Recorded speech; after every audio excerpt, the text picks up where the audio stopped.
Hello everyone, thanks for tuning in to today's third video, doing the final GavsWeatherVids Sunday Roundup of the year for today's third video. So, big old update. This one we're going to be having a look at things like sea surface temperature, anomalies, solar activity, the QBO, the AO, the NEO, and the weather for the next week, 10 days and beyond as well. So sit back, relax, enjoy, and I shall talk you through our final Sunday Roundup of the year in a second. The reason we are stopping the Sunday Roundups after today is that winter updates begin from next weekend. So every Sunday and Monday too, as they're split into two parts, we will be releasing our winter updates. So most of the things we look at in the winter updates are the same as things we look at in the Sunday Roundup. So if we did like winter updates followed by a Sunday Roundup, we'd just be repeating ourselves, really. So yeah, we put the Sunday Roundups on the back burner through the autumn in favour of the winter updates, and so this is the final Sunday Roundup for you. Hope you enjoy it. Please like the video if you do. Just say that the first video release was our 7 AM upload, and of course we've released the autumn forecast as well today, so have a look at the GavsWeatherVids autumn forecast if you'd like to do that. Very, very low confidence forecast, so we're just going to have to see how it does, but it's another one of those seasons that's very, very, very, very complicated to get together. Because winter updates, so check that one out if you have not yet done so, because winter updates are starting next weekend, we've got a little sneak peek for the winter 2021-2022 coming up for you around 3:30 this afternoon. So check that one out. It's sort of explaining what goes into the winter forecast. We do that every year, you know, just before we start the winter updates. I like to let everybody know what goes into winter forecast, what things we'll be looking at through the season. And, of course, we show a few long-range models in that one as well. Talking of long-range models, are going to be live streaming from 6 PM this evening. So I shall see you live at 6. It's a sunny live stream. Got to do some long-range. We'll have a bit of a CFS special, I would have thought. And I'll try not to plunge you all into darkness for 15 minutes. How does that sound? Right, okay, so let's get on with the Sunday Roundup then. Now look at this. What's going on in the Atlantic? Well, the Atlantic, tropical Atlantic anyway, is going absolutely crazy at the moment. So where to begin with all of these? Let's deal with this yellow X just here. That's disturbance 1 with a 10% chance of cyclone formation in the next 48 hours and a 20% chance in the next 5 days. Doesn't look like I have to worry too much about that one. We've got this yellow X just here. It's hard to make it out. It's over Africa still, but they've already highlighted this. So we've got this yellow X just there. That's disturbance 2. Now that has a 10% chance of cyclone formation in the next 2 days, but a 70% chance, wow, in the next 5 days. With that one, they say a tropical wave is expected to emerge off the coast of West Africa by the middle of the week. Thereafter, environmental conditions appear conducive for gradual development, and a tropical depression is likely to form towards the end of the week as the system moves northwestwards at 10 to 15 miles per hour. That's like a classic formation of a hurricane. It will be an area of thunderstorms that comes out of Africa. It will pick up some energy around the Cabo Verde Islands and become a little bit more intense as well. And then it'll gradually meander its way across the warm waters of the tropical Atlantic. It will become increasingly active as it does so, picking up more and more energy. The thunderstorms will turn into, you know, areas of rain, and it'll develop rotation. It will become an area of low pressure, and then it will make that progression from low pressure to tropical storm and possibly even to hurricane. So that will be one to watch later on in the week, of course. Then we've got 10 and 11. So we've got Tropical Depression 10, Tropical Depression 11 there and there. So Tropical Depression 10 is giving maximum sustained winds of 35 miles per hour with a minimum central pressure of 1,007 millibars, moving north at 10 miles per hour. Looks like this is going to become a tropical storm. This will become a tropical storm imminently, any moment actually, and move northwards to be around there to the east of Bermuda by Thursday. By that point, it's still in business, so what happens after that remains to be seen. They only go up to 8 p.m. on Thursday with this, by which time it is still a tropical storm. So at that point, it could stay as a tropical storm, it could weaken, it could strengthen into a hurricane. It's still well and truly alive and in business up to Thursday. Then we've got 11. That's giving maximum sustained winds of 35 miles per hour with a minimum set pressure of 1,010 millibars. It's moving northeastwards at 12 miles per hour. This one is going to become a tropical storm and then go post-tropical. So it doesn't look like this will ever make it as a hurricane. So at the moment, position of 11 is there. Will become a tropical storm today, probably. And then move northwards towards the Azores, or to the north and west of the Azores, and go post-tropical. So it doesn't look like that one will ever impact any particular land areas, and probably nothing too much to worry about. And then, of course, we've got Ida. This is Hurricane Ida just here, giving maximum sustained winds at the moment of 115 miles per hour, with a minimum central pressure of 955 millibars. This is a major Category 3 hurricane now, moving northwestwards at 15 miles per hour. Clicking on Ida, we can see, no, let's go to here. So clicking on Ida, I want to go to there. No, we don't. So where are we going on the tab? So I'm going to go to there. Right, clicking on Ida, we can see that this is a major hurricane now, and will become, or stay as a major hurricane and move into the Louisiana coast through the course of today. So this is going to make an impact as a major hurricane on the coast of Louisiana.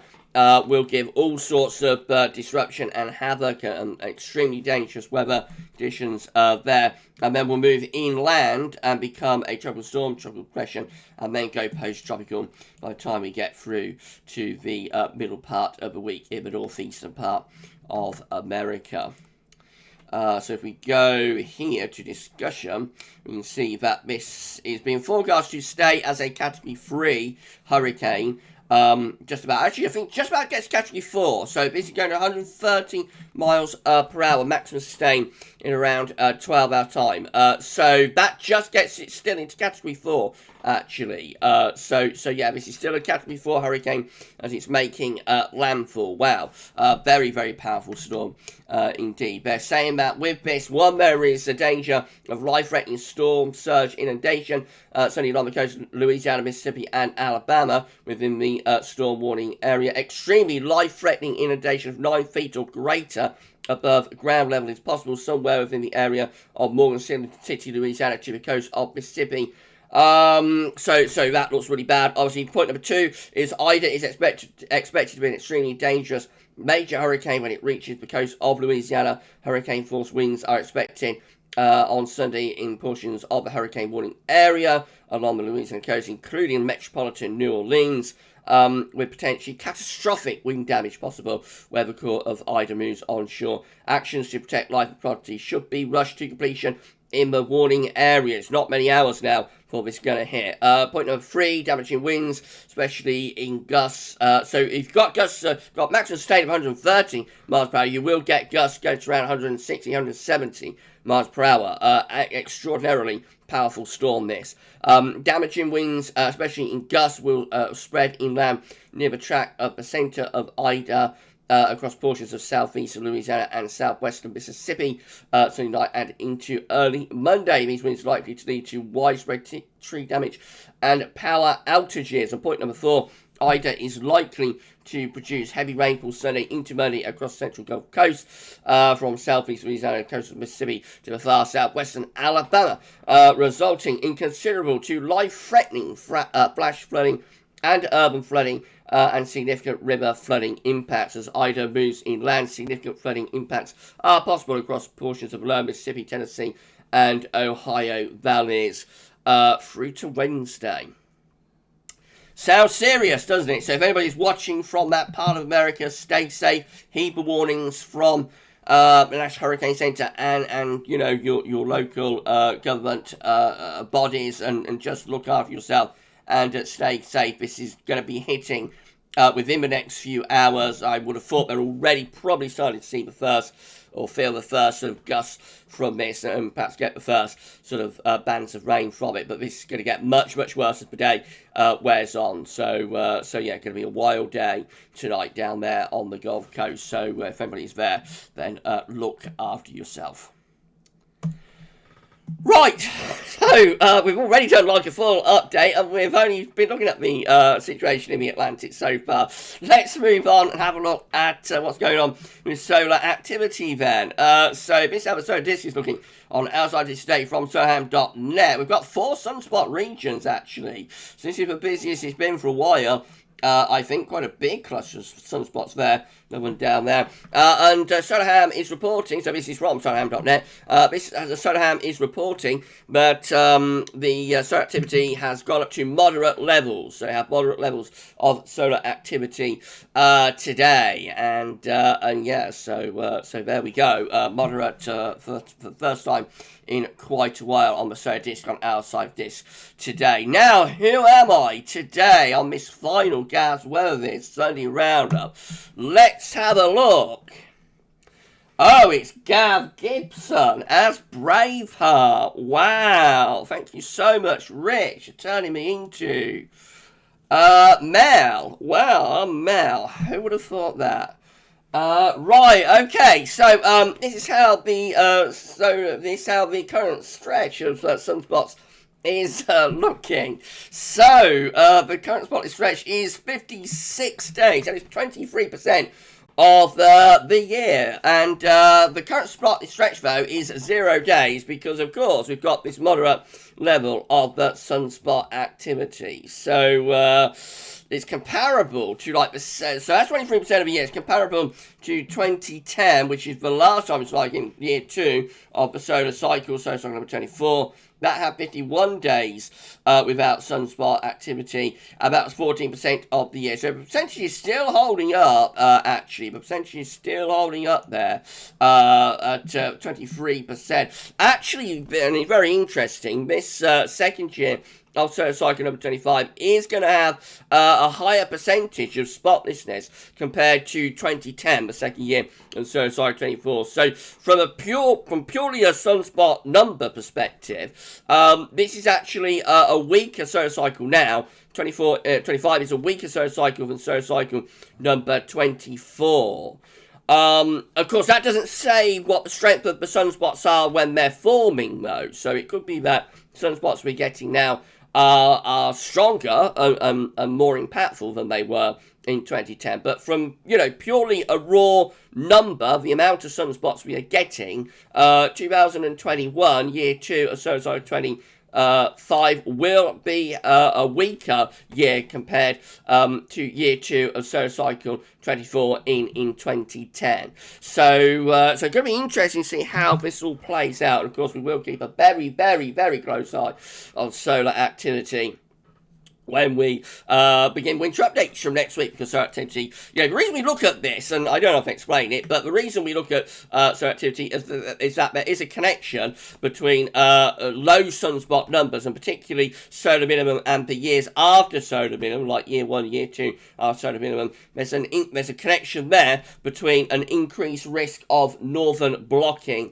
over the northern latitudes in the winter in particular. Northern blocking is the route to getting cold air out of pole and down into the mid latitudes. It works out through the jet stream, and the jet stream probably tends to meander more and go southwards, and we get these blocking areas of high pressure setting up more often around solar minimum and in the years after solar minimum. So that's the reason that we always keep a very close eye on solar activity. And then, of course, if we're getting towards solar maximum, then we favour, an enhanced jet stream and more zonality a lot of the time.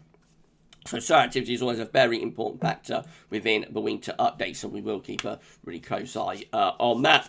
Right, thank you, Rich, for the data and for turning me into Mel.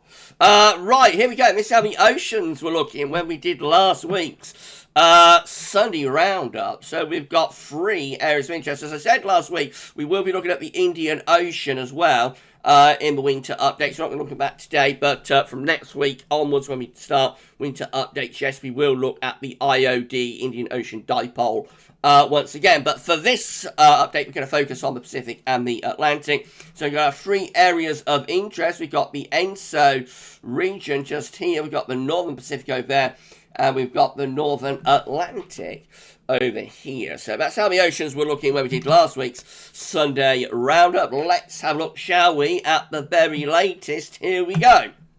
Right, so dealing with the ENSO region first of all, the signature for La Nina has strengthened over the past week. There's the ENSO region just here, equatorial Pacific Ocean from Peru to Indonesia.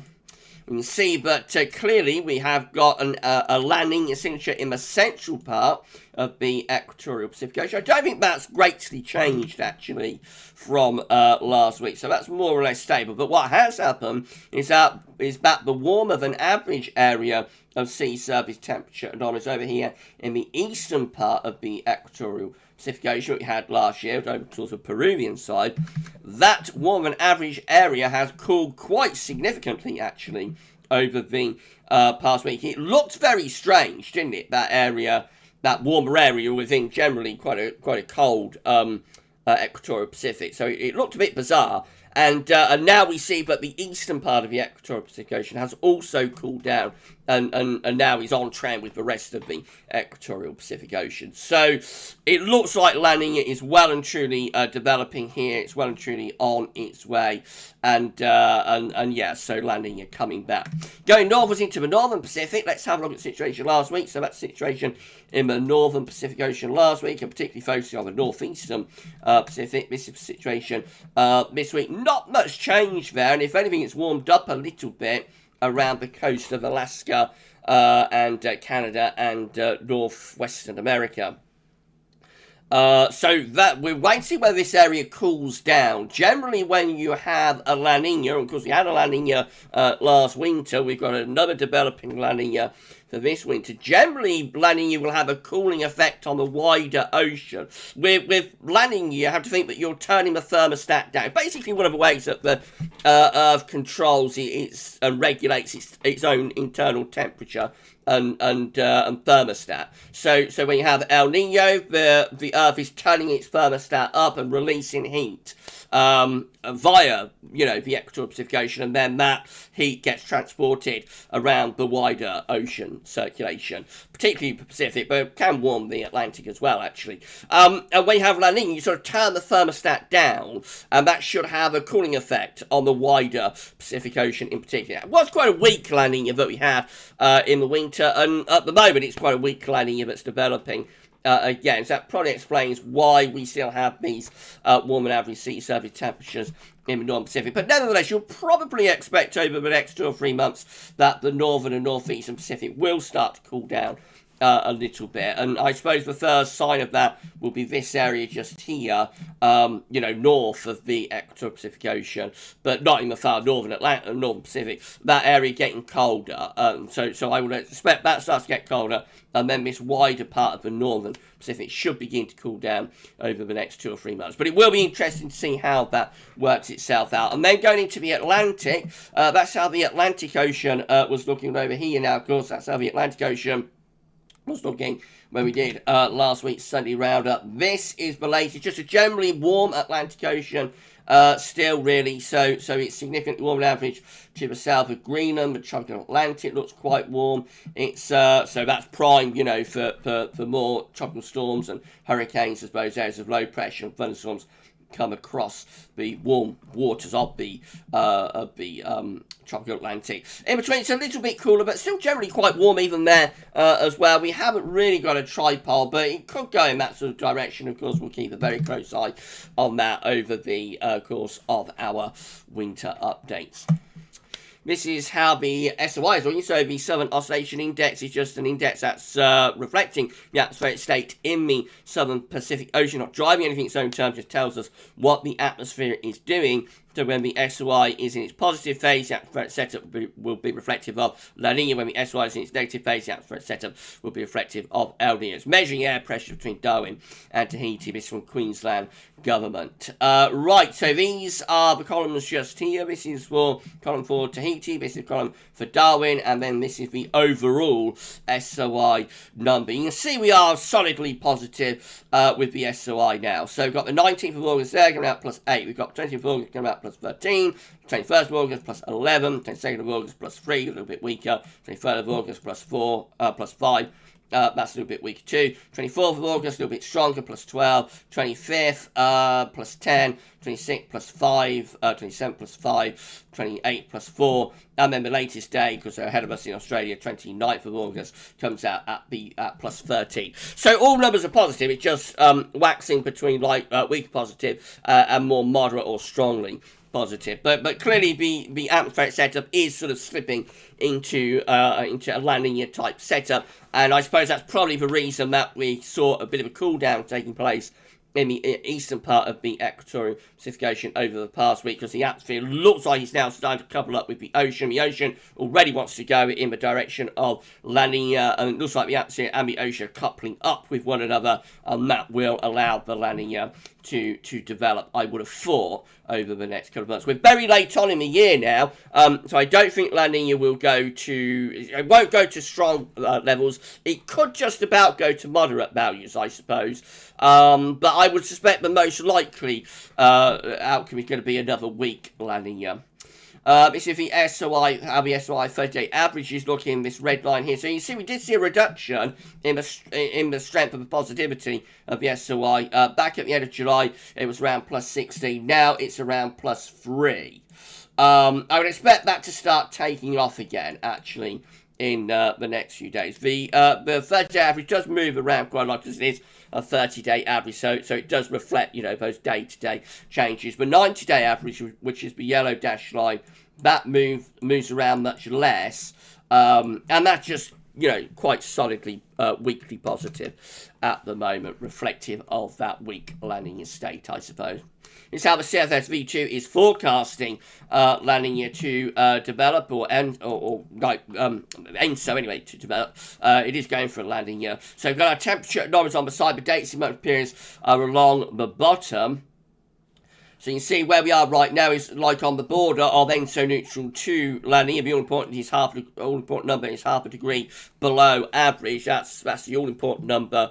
That's the minimum requirement for La Nina to be half a degree or more below average over 5 tri-monthly periods. It's the same for El Nino as well. For a warm event, you need to be half a degree or more above average. So at the moment, we're kind of like on the cusp, on the border between ENSO neutral and La Nina, but the black dash line, if you're on some mean, that's dipping down into La Nina territory. It's going to weak La Nina territory, just under 1 degree below average. The coloured lines here, so the red lines are the oldest ensemble plume members, the blue lines are the most recent ensemble plume members, and you can see that quite a few of those actually going into moderate La Nina thresholds now. 1 or 2 even going into strong La Nina threshold at 2 degrees below average. I think that's over the top, given how late we are in the season with this developing. But nevertheless, there is a possibility, and we had this last year, of course, that we might in the end go to a moderate La Nina, just about. So it could be borderline between weak and moderate La Nina, but I would suspect, because we're so late in the year, this to develop, that but we're going to run out of time, basically, to get it to moderate or strong values, and it will finish up as a weak La Nina. But of course, we will keep a very, very close eye on that through our season of winter updates. Right, QBO, it's looking like this. Quasi-biennial oscillation from NASA. Looks like that. So with this, you have to think that these are the layers of the atmosphere. This is the top of the atmosphere just here in the stratosphere. This is the boundary layer of the atmosphere called the troposphere, 30 to 50 HPA. That's where weather is taking place. What we see here is the westerly and easterly QBO phases. So this is the last real proper westerly QBO phase. No, let's get rid of that. This is the last proper westerly QBO phase just here from 2018 to early 2020. This is the failed, excuse me, this is the failed easterly QBO phase that we should have had in the second half of 2020-2021. We should have seen the easterly QBO descend from the stratosphere into the troposphere, but it did not. It got stuck in the stratosphere, and the westerly QBO just sort of hung on and then re-strengthened again into late 2020 and early 2021. ECQBO never completely went away, though. It stayed up in the stratosphere, and now the next ECQBO phase has developed and has dropped down from the stratosphere into the troposphere. You can quite clearly see that the ECQBO is now well and truly into the tropospheric level.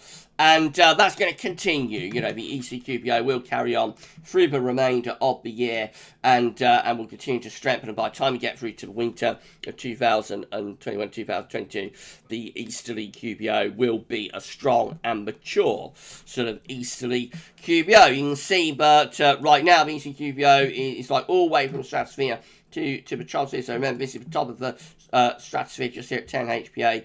ECQBO is in there, and it goes all the way down to there, like to 30 to 50 HPA. Not quite 50 HPA yet, but it's it's into the tropospheric levels. So definitely ECQBO is here, and we shall see how that continues to strengthen and power up over the next few months, of course, as we move into the winter. Remember, this is just reflecting atmospheric state in terms of strength of the zonal westerlies.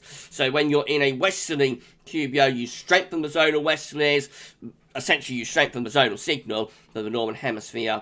And when you're in an ECQBO, you weaken the zonal westerlies, and you have a greater chance of blocking. And as I said a few minutes ago, I was looking at solar activity, blocking is the route getting cold air out of the pole down into mid-latitudes. Not as simple as that, though, because a lot of easterly... So basically, you would expect a westerly QBO to be favouring rather more a colder winter for Northern Europe, and ECQBO to be favouring a mild winter. However, it's not as simple as that. There are many, many, many examples of ECQBO winters that are mild, and there are a few examples of westerly QBO winters that are quite cold, and that last winter was one of those, actually. So every winter is different, every winter is unique, but the QBO is one of the important factors, particularly for our part of the world, because we are so influenced by the jet stream and by zonality and by those west-southwesterlies, which is our prevailing wind direction. So the QBO is always quite important to keep an eye on,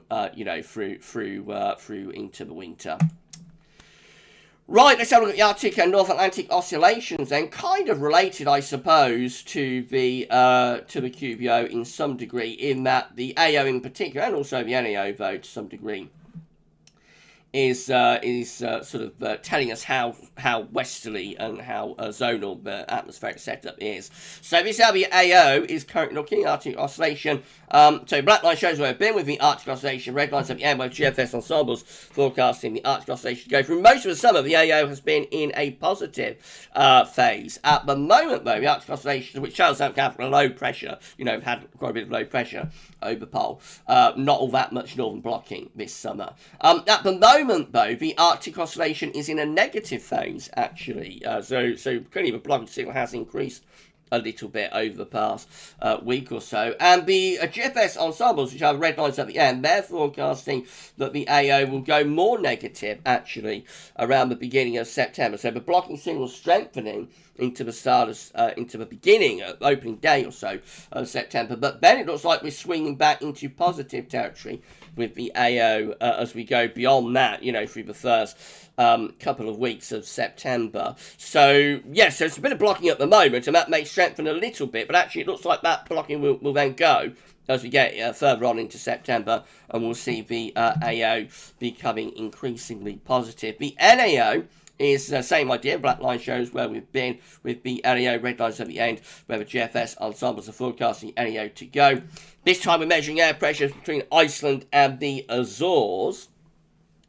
So at the most of the summer, again, the NAO was in a positive territory, which tells we had lower pressure around Iceland, higher pressure around the Azores, and strengthening zonal westerly flow. Perhaps at the moment, though, the NAO is also negative. So both indexes are in negative territory as we're coming to the end of mid-tropical summer 2021, and the NAO is also being forecast to go increasingly negative by the beginning of September, by the middle of next week. But then you see, but again, the red lines are lifting up through the first half of September. It looks like the NAO goes back into positive territory. So both the AO and the NAO going back into positive territory through the first half of September probably is a signal for increased westerliness and like increasing the zonal flow.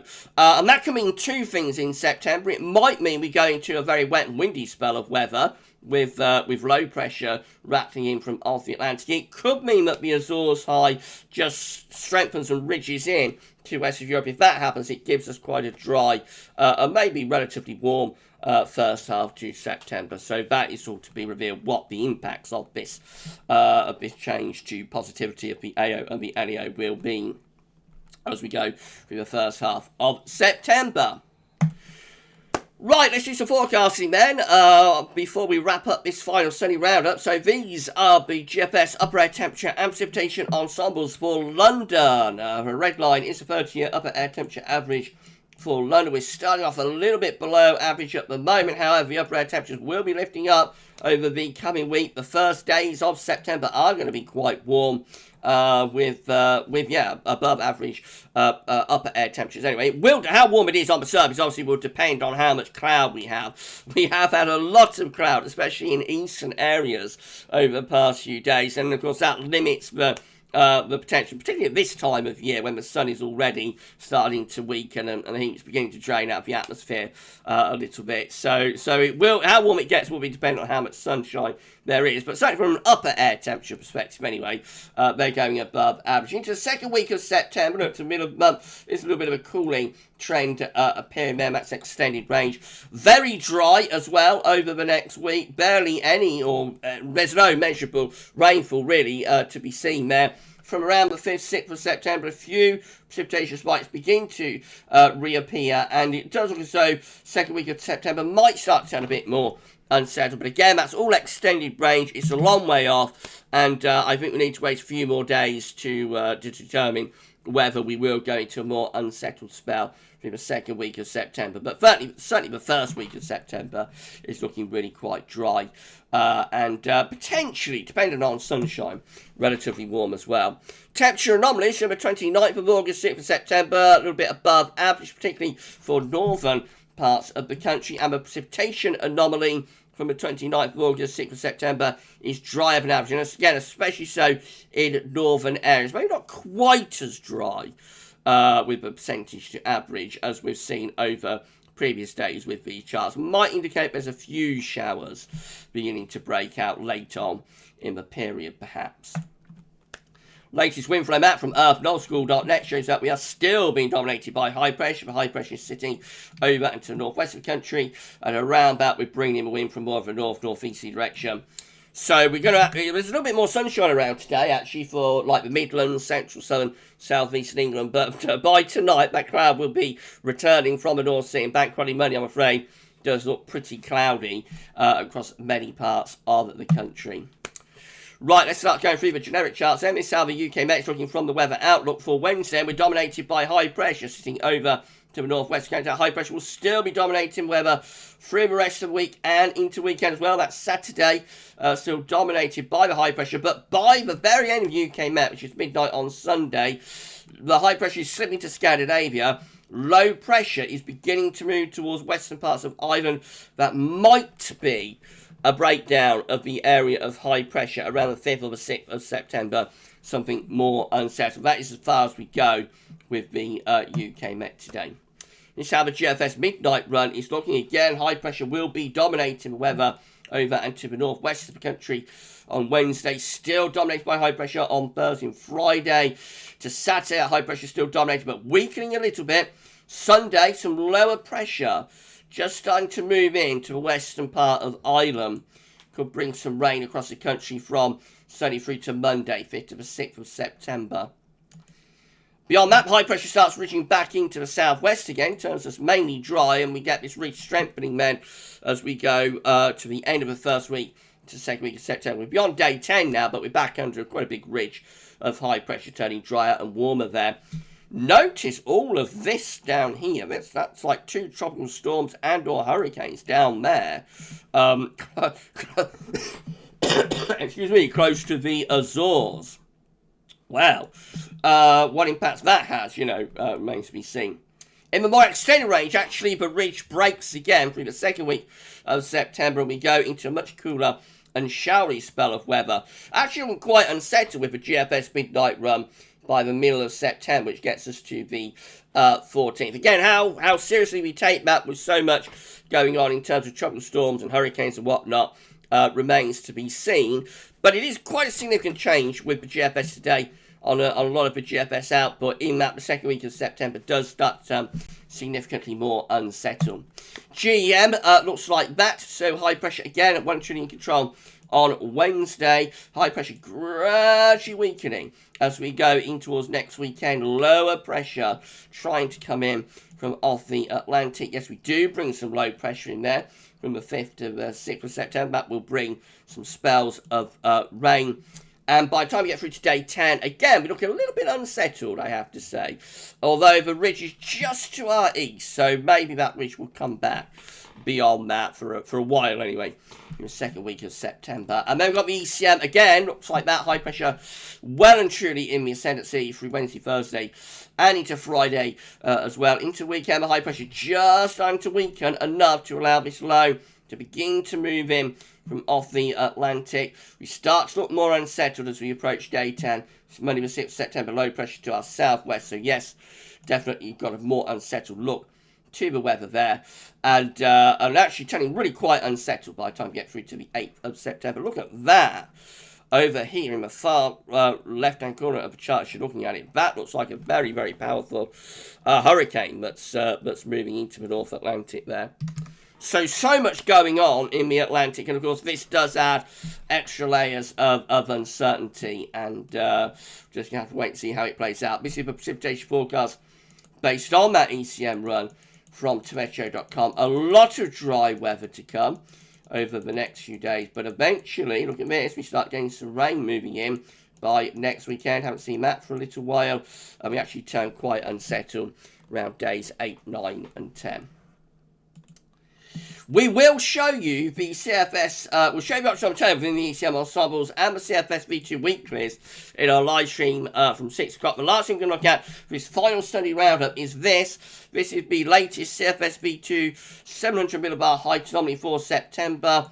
It's been changing day by day, very, very uncertain with the CFS for September this year, as it often is. At the moment, the latest idea is for September to be a rather anticyclonic month with above average heights across Western Europe. That's quite a big change on what we saw just a few days ago, when it looked much more unsettled and it had northern blocking.